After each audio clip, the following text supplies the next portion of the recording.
Aktyvus sėdėjimas sprendžia dvi šiuolaikinio daug sėdimo darbo dirbančio žmogaus problemas. Toks kiekis sėdimo darbo, koks egzistuoja šiuolaikiniai visuomeniai, sukelia nugaros, kaklo, raumenų, sąnarių skausmus ir tai yra labai paplitę. Kita vertus, įmonės ir patys žmonės šiais laikais ieško aplinkos, kuri išlaisvintų idėjas, išlaisvintų kūrybiškumą, skatintų judėti, tapti mobilesniems.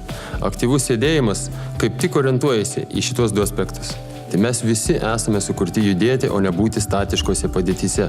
Todėl tokie paprasti dalykai, mums kasdien visiems sutinkami kaip stalas ir kėdė, turi mus skatinti judėti. Esame išskirtiniai, nes sėdėjimą padarome aktyvia veikla.